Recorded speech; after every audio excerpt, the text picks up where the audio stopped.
Being understanding is far more important than money, and the best way to be understood is to be understanding.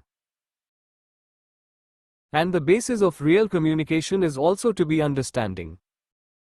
Practice generosity. It is a sign of emotional maturity. Being generous is being thoughtful and considerate without being asked. Generous people experience the richness of life which a selfish person cannot even dream of. Be considerate. Selfishness brings its own revenge.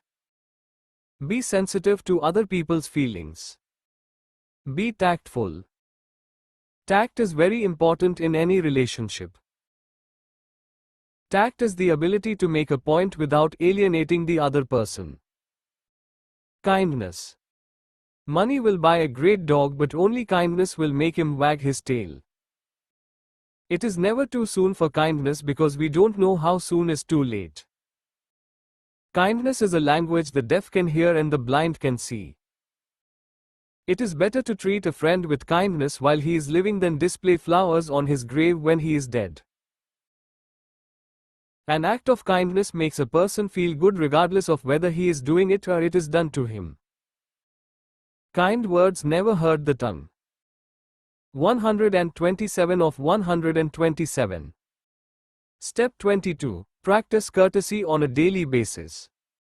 Courtesy is nothing more than consideration for others.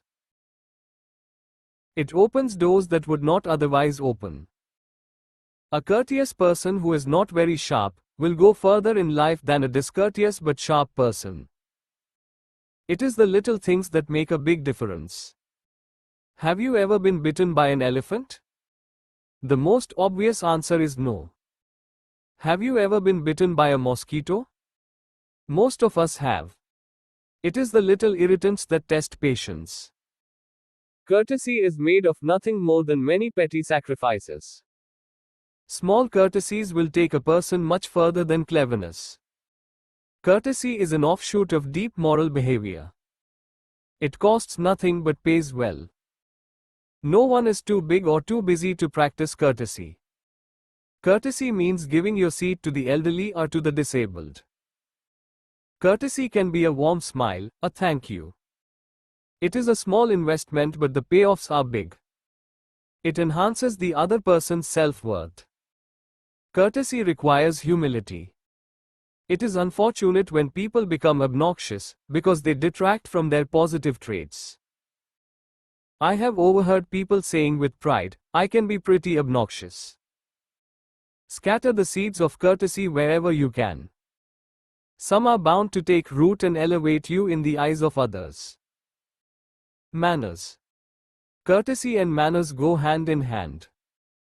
It is equally important, if not more, to practice manners at home and not just on outsiders.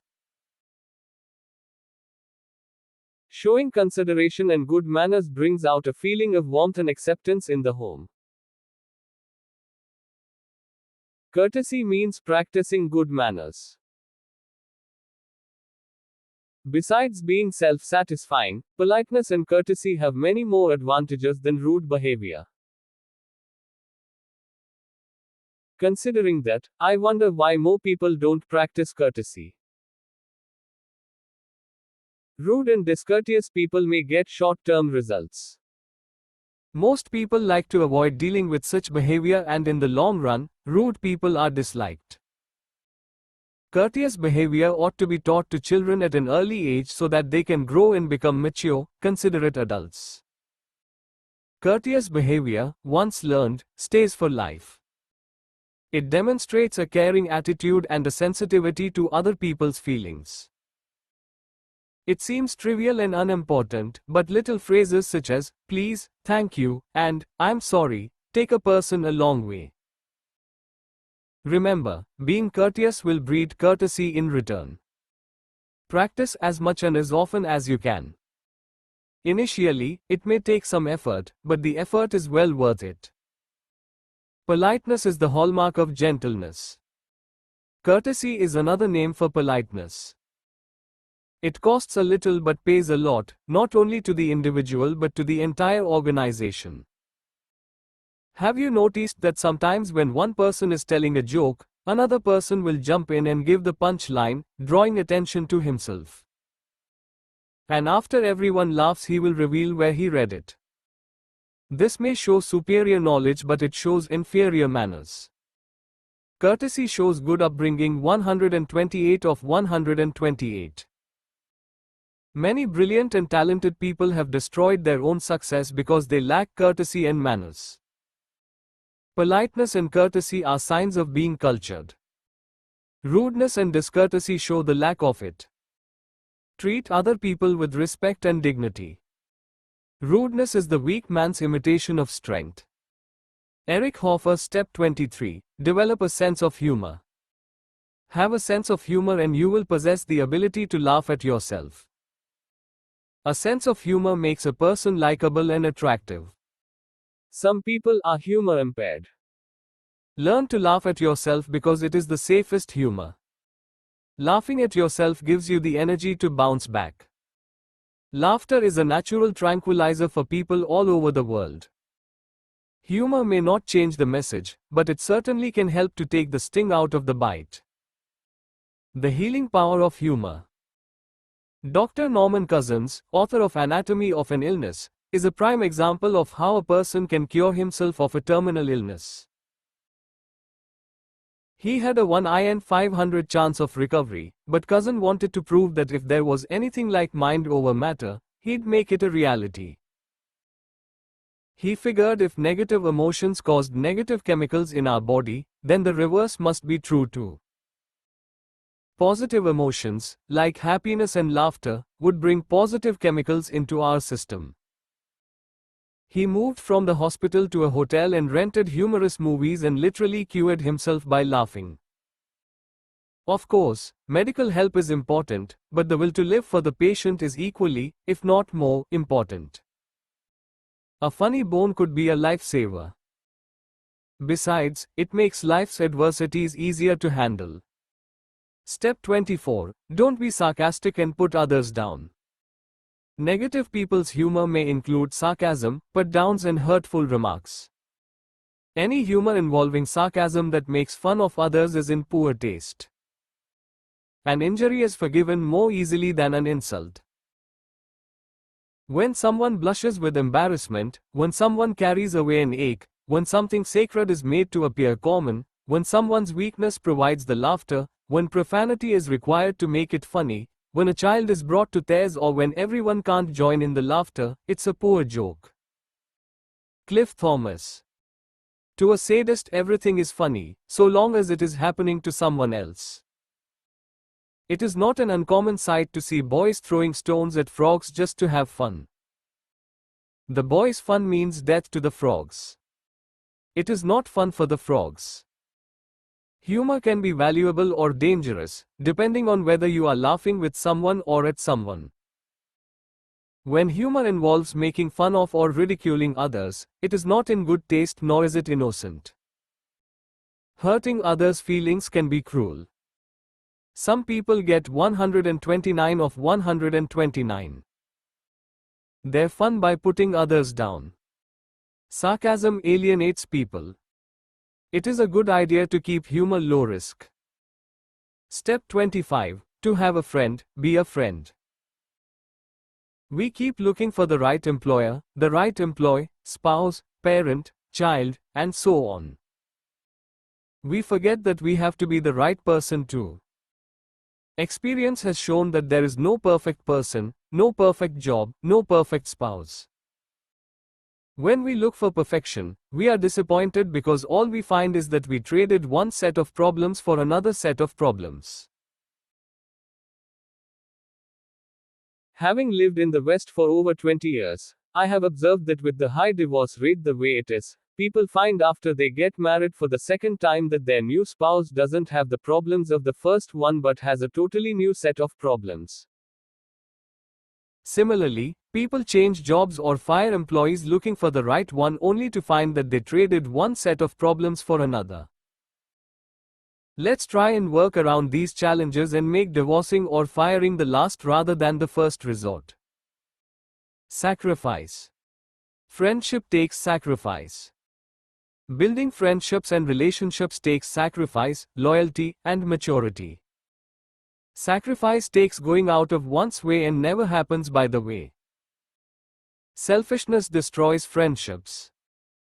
Casual acquaintances come easy, but true friendships take time to build and effort to keep. Friendships are put to tests, and when they endure, they grow stronger. We must learn to recognize counterfeit relationships. True friends do not want to see their friends hurt. True friendship gives more than it gets and stands by adversity. Fair weather friend.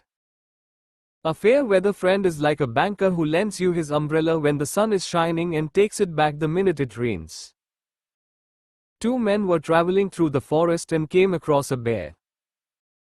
One of them quickly climbed a tree, but the other was unable to, so he lay on the ground and played dead. The bear sniffed around his ear and left. The fellow from the tree came down and asked him, "What did the bear tell you?" The man replied, "He said, don't trust a friend who deserts you in danger." The message is as dear as daylight. Mutual trust and confidence are the foundation stone of all friendship. People make friends for different motives. Friendships can be categorized as follows. 1. Friendship of pleasure. You are a friend so long as the relationship is entertaining and fun, i.e., a fair weather friend. 2. Friendship of convenience. This is where people make friendships to gain favors. These friendships last until the usefulness of the other person ends. These friendships are not permanent. 3. True friendship. This is based on mutual respect and admiration. True friends are people who have the good of each other at heart and act accordingly. Good deeds come back to us in the form of good friends. There is lasting goodness on both sides. It is based on character and commitment. 130 of 130. Prosperity brings friends, adversity reveals them. Fair weather friendship is described well by the following poem: Rejoice, and men will seek you. Grieve, and they turn and go. They want full measure of all your pleasure, but they do not need your woe. Be glad, and your friends are many. Be sad, and you lose them all. There are none to decline your nectar ed wine, but alone you must drink life's gall. Ella Wheeler Wilcox. People who are true friends in the real sense help one another, but these are not favors. They are acts incidental to friendship. And if they don't help, they would be failing in their relationships. Relationships don't just happen, they take time to build. They are built on kindness, understanding, and self-sacrifice, not on jealousy, selfishness, puffed-up egos, and rude behavior. Relationships should never be taken for granted. Once relationships are established, they need to be nurtured constantly. Nobody is perfect. Expecting perfection is setting yourself up for disappointment. Friendly cooperation. It is difficult to achieve success without the friendly cooperation of others. A pleasing personality is flexible and adaptable while maintaining composure. Flexibility does not mean flimsy or helpless behavior. It means assessing and responding appropriately and in a timely manner to a given situation. Flexibility does not stretch to principles and values. Step 26. Show empathy. The wrong we do to others and what we suffer are weighed differently. Empathy alone is a very important characteristic of a positive personality. People with empathy ask themselves this question: how would I feel if someone treated me that way? A puppy. A boy went to the pet store to buy a puppy. 4 of them were sitting together, priced at $50 each. Then there was one sitting alone in a corner. The boy asked if that was from the same litter, if it was for sale, and why it was sitting alone. The store owner replied that it was from the same litter, it was a deformed one, and not for sale. The boy asked what the deformity was. The store owner replied that the puppy was born without a hip socket and had a leg missing. The boy asked, "What will you do with this one?" The reply was it would be put to sleep. The boy asked if he could play with that puppy. The store owner said, "Sure." The boy picked the puppy up and the puppy licked him on the ear. Instantly the boy decided that was the puppy he wanted to buy. The store owner said, "That is not for sale." The boy insisted. 131 of 131. The store owner agreed. The boy pulled out $2 from his pocket and ran to get $48 from his mother. As he reached the door, the store owner shouted after him, "I don't understand why you would pay full money for this one when you could buy a good one for the same price." The boy didn't say a word. He just lifted his left trouser leg and he was wearing a brace. The pet store owner said, "I understand. Go ahead, take this one. This is empathy. Be sympathetic. When you share sorrow, it divides. When you share happiness, it multiplies." In the Book of Virtues, edited by William J. Bennett, Simon and Schuster, New York, 1993, p. 553. 132 of 132. What is the difference between sympathy and empathy? Sympathy is, "I understand how you feel." Empathy is, "I feel how you feel." Both sympathy and empathy are important. But of the two, empathy is certainly more important. When we empathize with our customers, employers, employees, and families, what happens to our relationships? They improve. It generates understanding, loyalty, peace of mind, and higher productivity. How do you judge the character of a person or, for that matter, of a community or a country? It is very easy. Just observe how the person or community treats these three categories of people. 1. The disabled. 2. The elderly. 3. Their subordinates. These are the three groups of people who cannot stand up as equals for their rights. Be a better person. Resolve to be tender with the young, compassionate with the aged, sympathetic with the striving and tolerant of the weak and wrong. Because sometime in our lives we would have been all of these ourselves. Lloyd Shearer, 1986-133 of 133. Action Plan. 1. Commit to accepting responsibility for your actions. 2.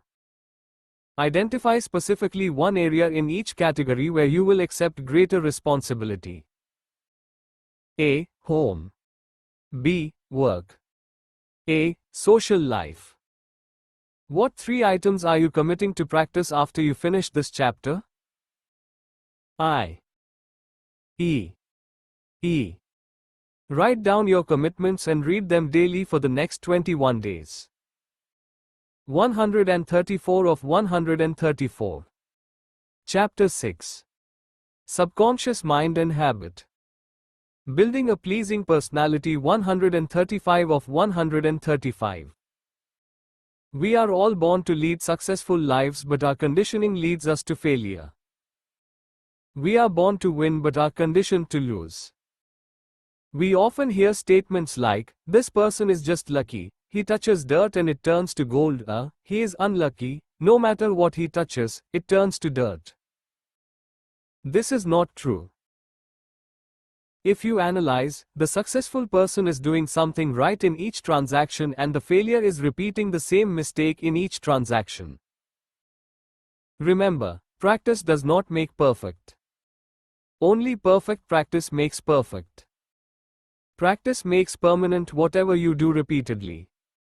Some people keep practicing their mistakes and they become perfect in them. So their mistakes become perfect and automatic.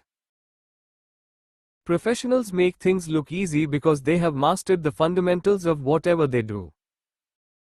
Many people do good work with promotions in mind. But the one to whom good work becomes a habit is deserving. Cultivating a habit is like plowing the field. It takes time. It has to grow from within. Habits generate other habits. Inspiration is what gets a person started, motivation is what keeps him on track, and habit is what makes it automatic. The ability to show courage in the face of adversity. Show self-restraint in the face of temptation. Choose happiness in the face of hurt. Show character in the face of despair. See opportunity in the face of obstacles. These traits are not coincidences. They are the result of constant and consistent training, both mental and physical. In the face of adversity, our behavior can only be the one we have practiced, regardless of whether it is positive or negative. When we practice negative traits such as cowardice or dishonesty in small events, hoping to handle the major ones in a positive way, the latter wouldn't happen because that is not what we have practiced. When we permit ourselves to tell a lie once, it is a lot easier to do it a second and a third time until it becomes a habit. Success lies in the philosophy of sustain and abstain. Sustain what needs to be done and abstain from what is detrimental until this becomes habitual. Human beings are more emotional than rational. Honesty and integrity are both the result of our belief system and practice. Anything we practice long enough becomes ingrained into our system and becomes a habit. A person who is honest most of the time gets caught the first time he tells a lie. Whereas a person who is dishonest most of the time gets caught the first time he tells the truth. Honesty and dishonesty to self and others both become habits. Our thinking pattern becomes habitual. We form habits and habits form character. Before you realize that you have got the habit has got you. We need to form the habit of thinking right. Someone once said, our thoughts lead to actions, actions lead to habits, and habits form character. Character leads to destiny. Form good habits. 136 of 136. Most of our behavior is habitual. It comes automatically without thinking. Character is the sum total of our habits. If a person has positive habits, then he is considered a positive character. A person with negative habits is a negative character. Habits are a lot stronger than logic and reasoning. Habits start by being too weak to be felt, and end up becoming too strong to get out of. Habits can be developed by default or determination. I remember as a child my parents telling me, you should form good habits because habits form character. 137 of 137. How do we form habits? Anything we do repeatedly becomes a habit. We learn by doing. By behaving courageously, we learn courage. By practicing honesty and fairness, we learn these traits. By practicing these traits, we master them. Similarly, if we practice negative traits such as dishonesty, unjust behavior, or lack of discipline, that is what we become good at. Attitudes are habits. They are behavior patterns. They become a state of mind and dictate our responses. Conditioning. Most of our behavior comes as a result of conditioning. It is habitual. If we want to do anything well, it must become automatic. If we have to consciously think about doing the right thing, we will never be able to do it well. That means we must make it a habit. We are all being conditioned continuously by the environment and the media, and we start behaving like robots. It is our responsibility to condition ourselves in a positive manner. When I was a student of martial arts, I observed that even the black belts were practicing block punch, the basics, because if they needed to use these skills, they had to come automatically. Good habits are hard to come by but easy to live with. Bad habits come easy but are hard to live with. How do we get conditioned? Think of the mighty elephant who can lift in excess of a ton of weight with just its trunk. How do they condition the elephant to stay in one place with a weak rope and a stake? The elephant, when it is a baby, is tied to a strong chain and a strong tree. The baby is weak but the chain and tree are strong. The baby is not used to being tied. So it keeps tugging and pulling the chain, all in vain. A day comes when it realizes that all the tugging and pulling will not help. It stops and stands still. Now it is conditioned. And when the baby elephant becomes the mighty giant elephant, he is tied with a weak rope and a small stake. The elephant could, with one tug, walk away free, but it goes nowhere, because it has been conditioned. Human beings are constantly being conditioned, consciously or unconsciously, by exposure to. Diamonds suit the kind of books we read. Diamonds suit the kind of movies and TV programs we watch. Diamonds suit the kind of music we listen to. Diamonds suit the kind of company we keep. While driving to work, if we listen to the same music every day for several days, and if the tape deck breaks down, guess what tune we will be humming? Insanity is defined as doing the same thing over and expecting different results. If you keep doing what you have been doing, you will keep getting what you have gotten.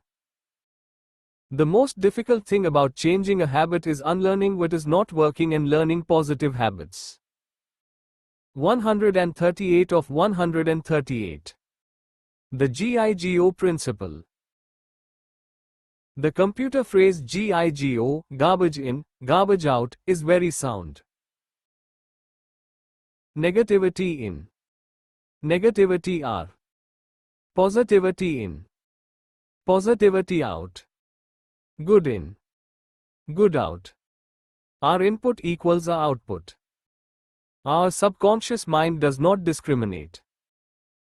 Whatever we choose to put into our subconscious mind, it will accept, and our behavior will reflect that accordingly. The television has a considerable impact on influencing our morals, thinking, and culture, for good or bad. TV, while bringing in lots of useful information, has also made an outstanding contribution to degrading our tastes, corrupting our morals, and increasing juvenile delinquency. That is a pretty high price for so-called free speech or free television. The number of violent acts seen on TV by the age of 18 tops 200,000. Advertisers are good at conditioning their audience. Obviously, advertisements sell products, otherwise why would companies advertise? When we watch TV or listen to a radio advertisement, our conscious mind is not listening, but our subconscious is open and we receive whatever is being dumped in. Have you ever argued with the TV? Of course not. When we go to the movies, we laugh and we cry. Is it because they put something in the seats, or because the emotional input has an immediate emotional output? Change the input and the output changes. The conscious and subconscious mind. Remember, our conscious mind has the ability to think. It can accept or reject. But the subconscious only accepts, it makes no distinction regarding input. If we feed our mind with thoughts of fear, doubt, and hate, the auto-suggestions will activate and translate those things into reality. The subconscious is the data bank. Of the two, the subconscious is more powerful. The subconscious is like the automobile while the conscious is like the driver. The power is in the automobile but the control is with the driver. The subconscious mind can work for or against us. It is not rational. When we are not successful, we need to reprogram the subconscious. The subconscious mind is like a garden. It doesn't care what you plant. It is neutral. It has no preferences. But if you plant good seeds, you will have a good garden. Otherwise, you will have a wild growth of weeds.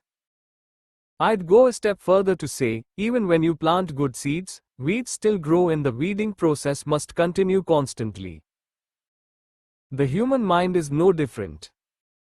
Remember, positive and negative thoughts can't occupy the mind simultaneously.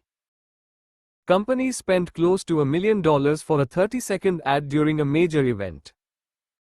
Obviously, they are getting results.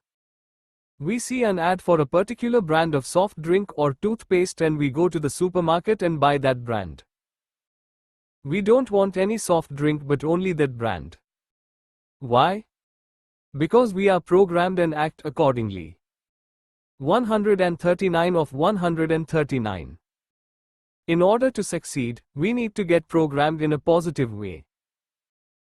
Source, as in Selling Power, National Times, March 1996, p.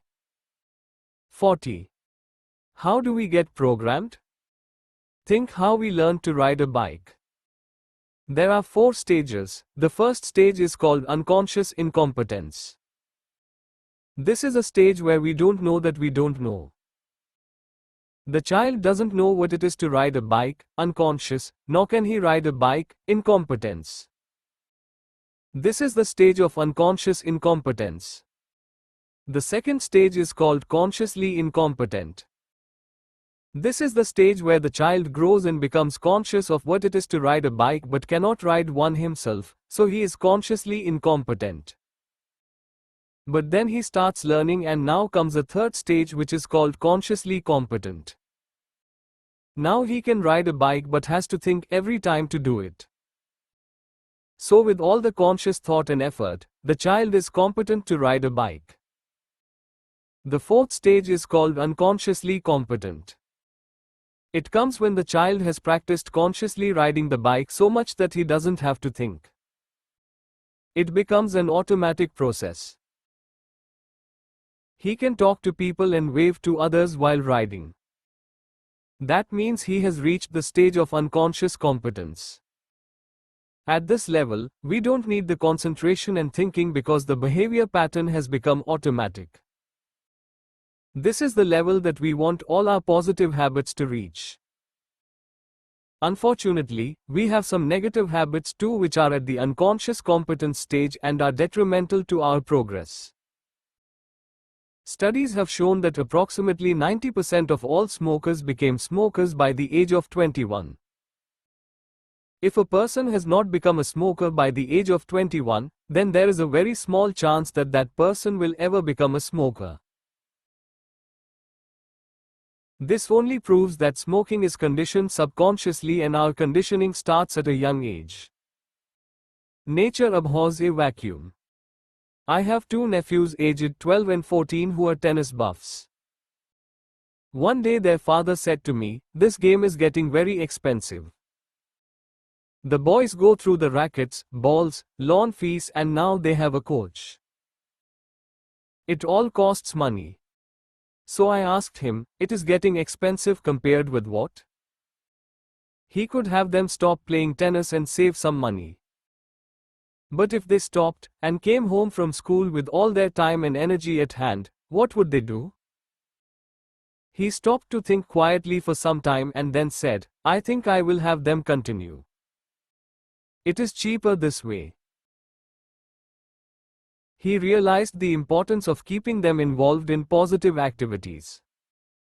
Otherwise they would be attracted to the negative because nature abhors a vacuum. Either we have a positive or we have a negative. There is no neutral ground here.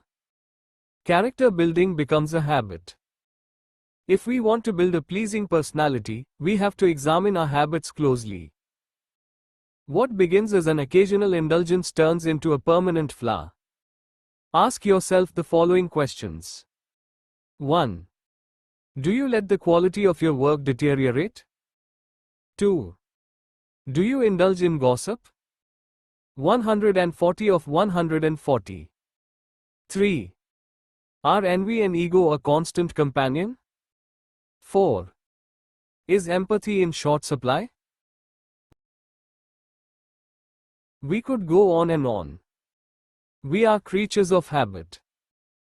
It is good that it is that way, because if we have to constantly think before doing anything, we would never get anything done. There is just not enough time. We control our habits by exercising control and self-discipline over our thoughts. We need to harness the power of the subconscious mind.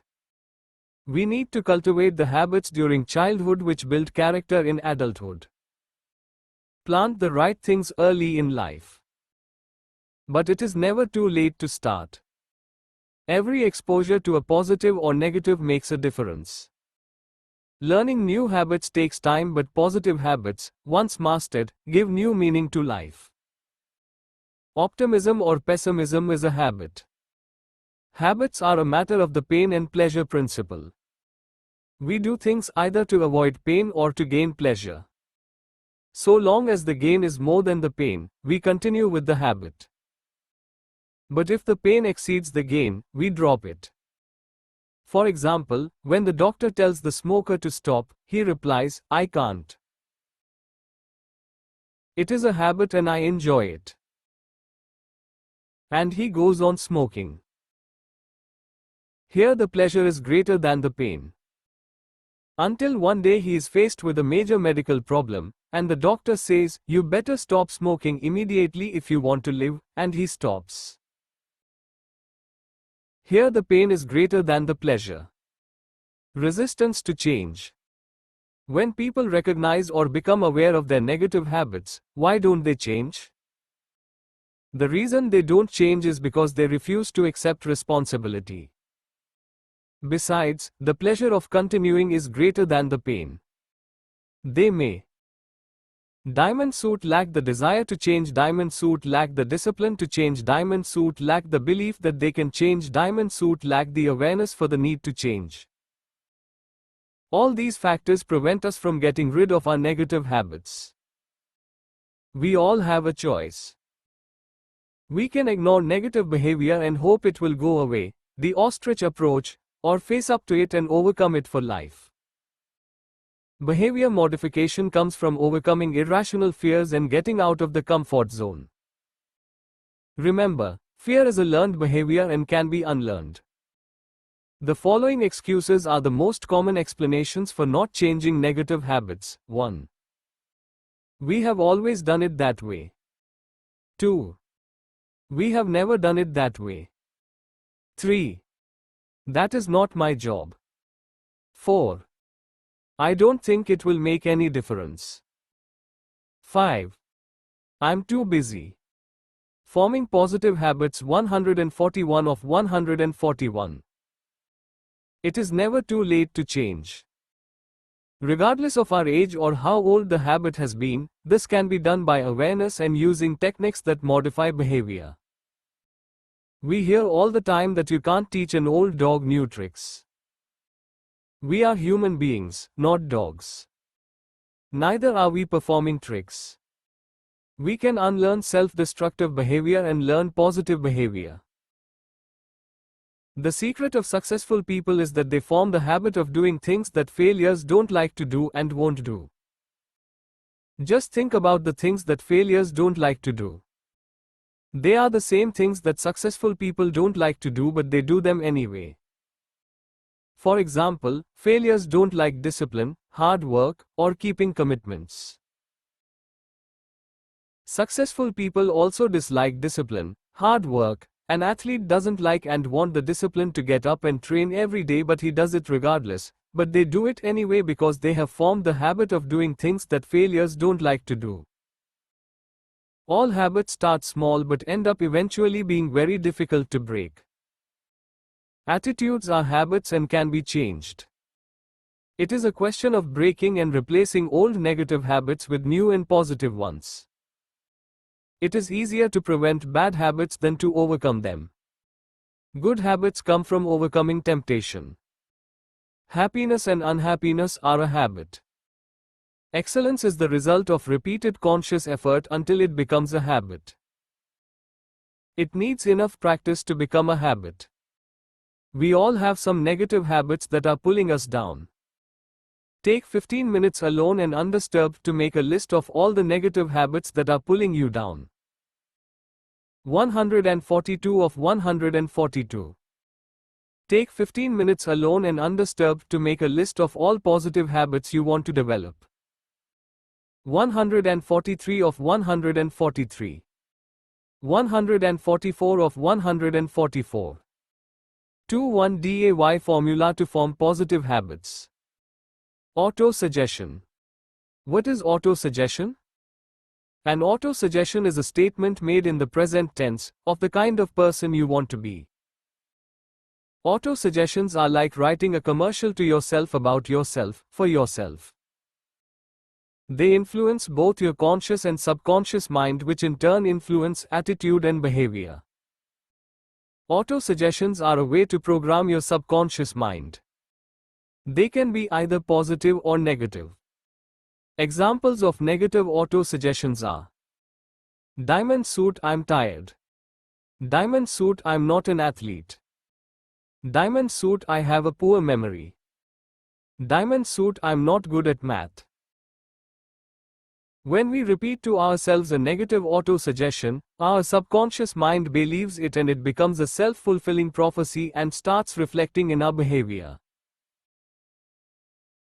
For example, when I'm talking to someone and I forget what I had to say, I tell the other person, "See, I forgot what I wanted to say. I have such a poor memory." People who come into contact with crime the first time hate it. With constant exposure, they get used to it, and if the exposure is long enough, they may embrace it. And they become creators of their own misfortune. When a person repeats a belief long enough, it sinks into the subconscious and becomes reality. A lie repeated long enough becomes accepted as the truth. Positive auto-suggestions are being widely used in the field of sports and medicine. Why make positive statements? Because we want to create a picture in our minds of what we want to have rather than what we don't. Any picture that we hold in our mind becomes reality. Auto-suggestions are a process of repetition. A person who repeats a statement long enough lets it sink into the subconscious mind.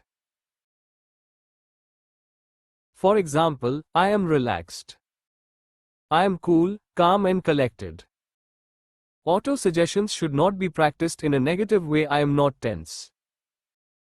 I won't be angry. Positive statements are made because we think in pictures and not in words. If I say, "Don't think of the blue elephant," what is the first picture that comes to your mind? The blue elephant. If I say, "Mother," what comes to your mind? A picture of your mother. Did you start spelling MOTHAR? Of course not. When a negative word comes in the auto-suggestion, it forms a negative picture which we want to avoid. Why in the present tense? Because our mind cannot tell the difference between a real experience and an imagined one. For example, parents are expecting their child to come home at 9:30 p.m. but the kid is not home and it is now 1 a.m. What is going through the parent's mind? They are probably hoping everything's okay. I hope the kid didn't get into an accident. What is happening to their blood pressure? It is going up. This is an imagined experience. The reality could be that the kid is having fun at a party, is irresponsible, and did not get home when he was supposed to. 145 of 145. Now reverse the scenario. Supposing the kid was very responsible and was actually coming home at 9:30 p.m. but got into an accident, and still didn't get home at 1 a.m. What is happening to the parent's blood pressure? It is still going up. The first scenario was an imagined experience. The second one was a real experience, but the body's response in both cases was identical. Our mind cannot tell the difference between a real and an imagined experience. Prepare the subconscious. How can we use auto-suggestions to eliminate negative habits and develop positive ones? We have all used auto-suggestions unconsciously. For example, when you have to catch an early morning flight, you automatically tell yourself that you have got to get up. And invariably, you do, sometimes, even without an alarm clock. A prepared subconscious mind has hunches and gut feelings. Auto-suggestion is a way to program and condition our mind to make a statement into a self-fulfilling prophecy.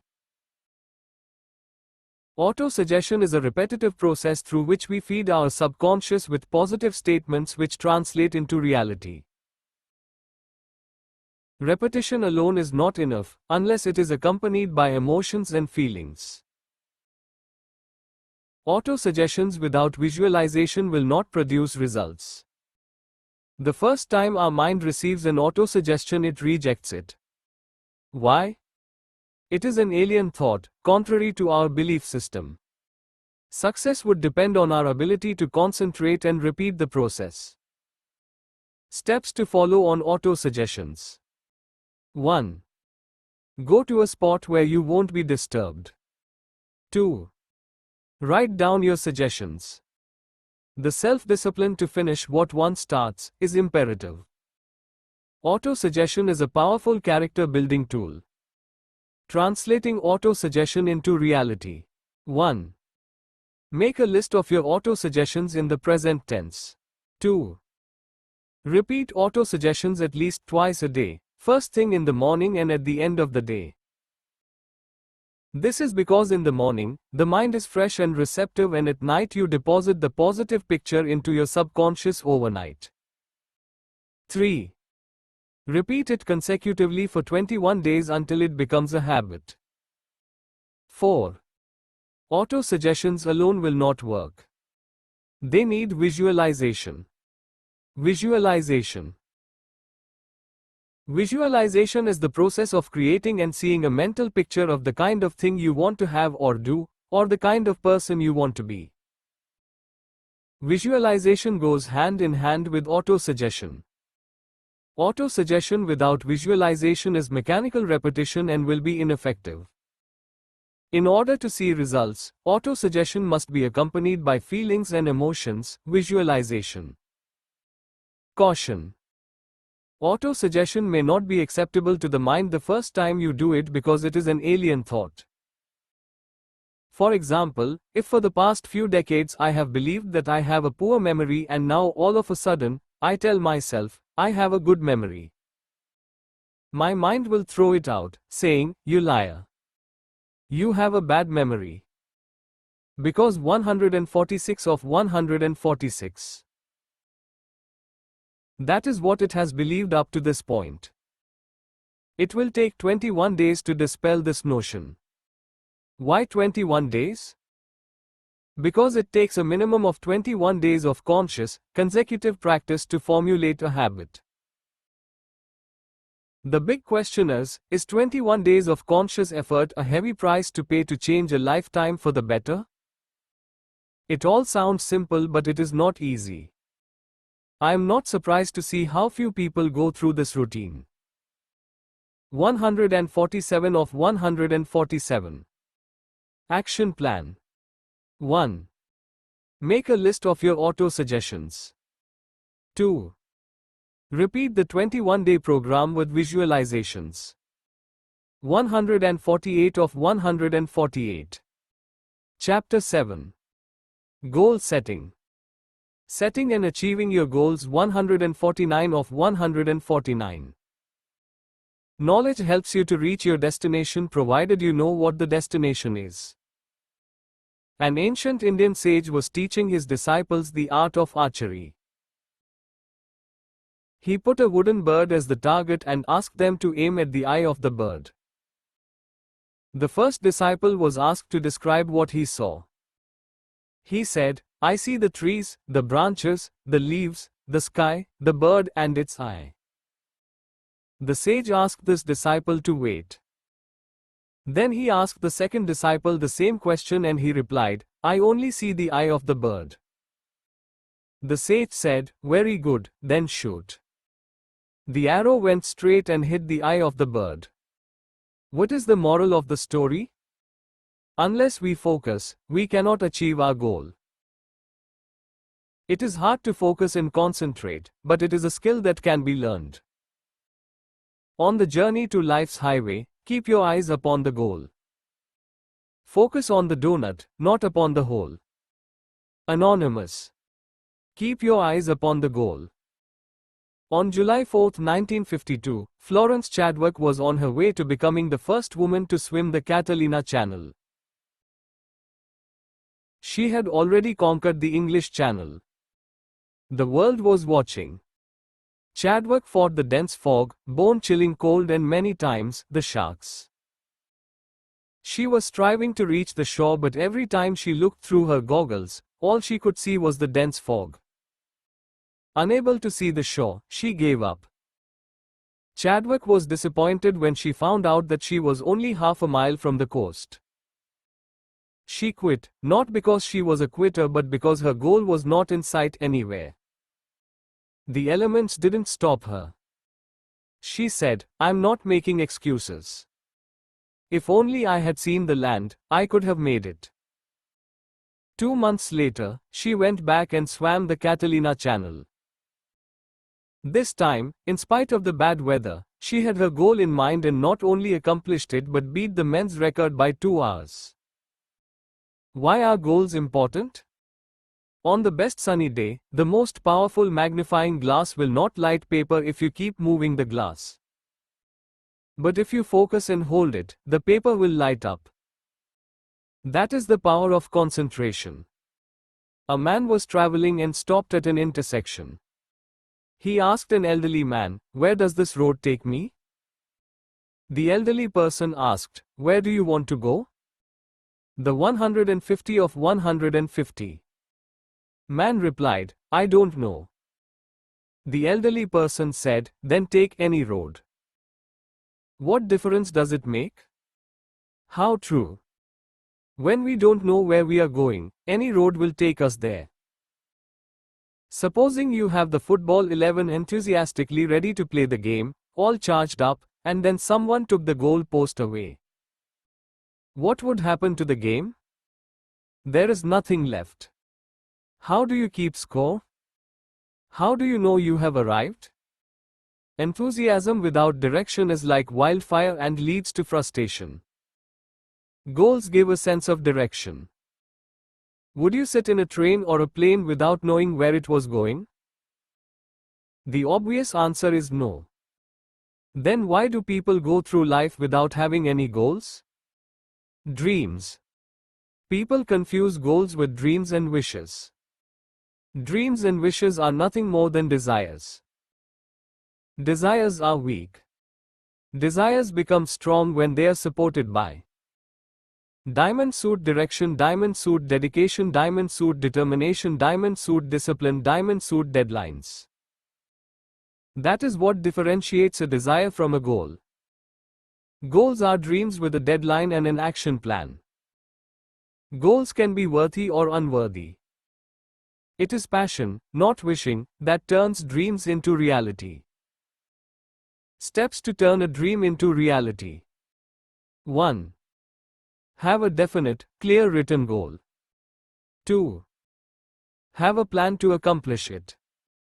3. Read the first 2 twice a day. Why don't more people set goals? There are many reasons, including 1. A pessimistic attitude, always seeing the pitfalls rather than the possibilities. 2. Fear of failure, what if I don't make it? People feel subconsciously that if they don't set goals and if they don't make it, then they haven't failed. But they are failures to begin with. 3. A lack of ambition, this is a result of our value system and lack of desire to live a fulfilled life. Our limited thinking prevents us from progress. There was a fisherman who, every time he caught a big fish, would throw it back into the river, keeping only the smaller ones. A man watching this unusual behavior asked the fisherman why he was doing this. The fisherman replied, "Because I have a small frying pan." Most people never make it in life because they are carrying a small frying pan. That is limited thinking. 4. A fear of rejection. If I don't make it, what will other people say? 151 of 151. 5. Procrastination. Someday, I will set my goals. This ties in with a lack of ambition. 6.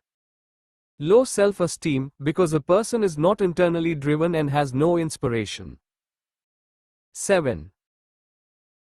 Ignorance of the importance of goals. Nobody taught them and they never learned the importance of goal setting. 8. A lack of knowledge about goal setting. People don't know the mechanics of setting goals. They need a step-by-step guide so that they can follow a system. Goal setting is a series of steps. When you buy a plane ticket, what does it say? Starting point, price, destination, starting date, class of travel, expiry date. If you ask most people what is their one major objective in life, they would probably give you a vague answer, such as, I want to be successful, be happy, make a good living, and that is it. They are all wishes and none of them are clear goals. Goals must be smart. 1. S. Specific. For example, I want to lose weight. This is wishful thinking. It becomes a goal when I pin myself down to, I will lose 10 pounds in 90 days. 2. M. Must be measurable. If we cannot measure it, we cannot accomplish it. Measurement is a way of monitoring our progress. 3. A. Must be achievable. Achievable means that it should be out of reach enough to be challenging, but it should not be out of sight, otherwise it becomes disheartening. 4. R. Realistic. A person who wants to lose 50 pounds in 30 days is being unrealistic. 5. T. Time bound. There should be a starting date and a finishing date. Goals can be 1. Short term, up to 1 year. 2. Mid-term, up to 3 years. 3. Long-term, up to 5 years. Goals can be longer than 5 years, but then they become a purpose of life. And having a purpose is very important because without one, it is possible to develop tunnel vision, where we are only obsessed with achieving our goals. Goals are more easily achieved if they are broken into small ones. Life is hard by the yard, but by the inch, it's a cinch. G. N. Gordon. Goals must be balanced.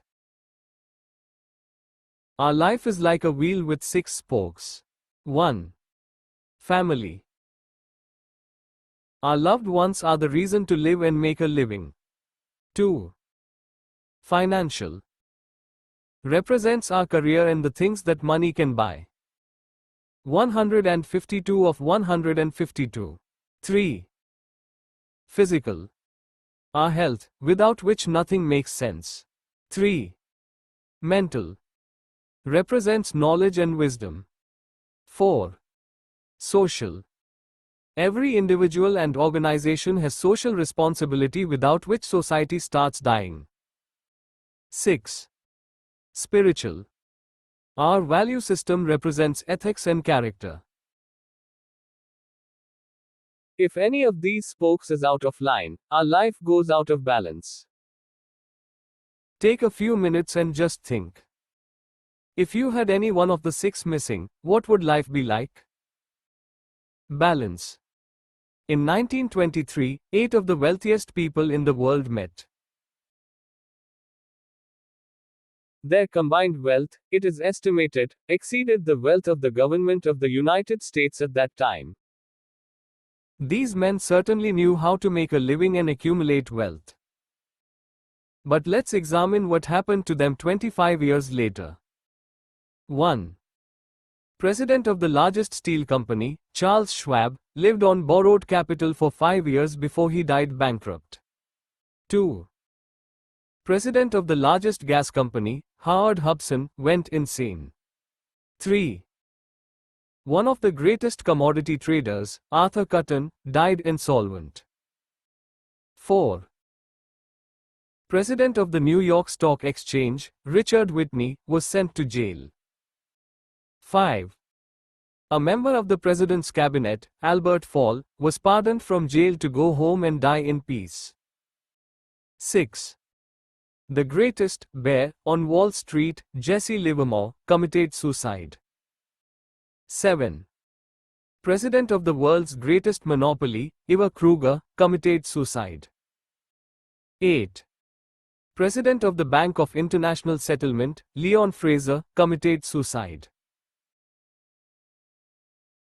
What they forgot was how to make a life. It is stories like this that give the readers the false impression that money is the root of all evil. That is not true. Money provides food for the hungry, medicine for the sick, clothes for the needy.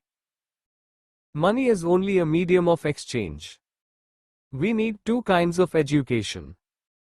One that teaches us how to make a living and one that teaches us how to live. There are people who are so engrossed in their professional life that they neglect their family, health and social responsibilities. If asked why they do this, they would reply that they were doing it for their family. Our kids are sleeping when we leave home. They are sleeping when we come home. 20 years later, we turn back, and they are all gone. We have no family left. That is sad. Quality, not quantity. It is not uncommon to hear that it is not the quantity of time that we spend with our families but the quality that matters. Just think about it, is it really true? Supposing you went to the best restaurant in town where they gave you white glove service with cutlery from England, crockery from France, chocolates from Switzerland, and on and on.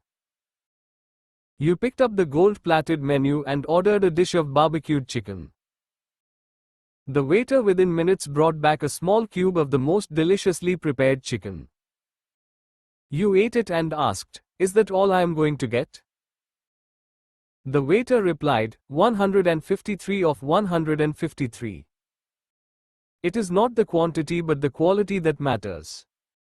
You said that you are still hungry and he gave you the same reply. I hope the message is clear.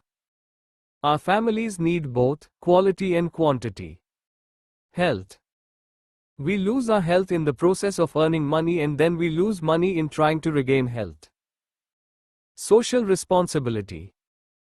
In the process of making money, we neglect our social responsibilities and let the system deteriorate till we become victims ourselves. Scrutinize your goals. A person who aims at nothing never misses. Aiming low is the biggest mistake. Winners see objectives, losers see obstacles. Our goals should be high enough to motivate yet realistic enough to avoid discouragement. Anything we do either takes us closer to our goal or further away. Each goal must be evaluated in light of the following, similar to the Rotary's 4-way test. 1. Is it the truth? 2. Is it fair to all concerned? 3. Will it get me goodwill? 4. Will it get me health, wealth, and peace of mind? 5. Is it consistent with my other goals? 6. Can I commit myself to it? The test. A. If one of my goals is to be the embodiment of good health with no money, it is quite obvious that it will be hard to survive. That means it is not consistent with my other goals. B. A person could make all the money in the world, yet if he loses his family and health, it is not worth it, is it? C.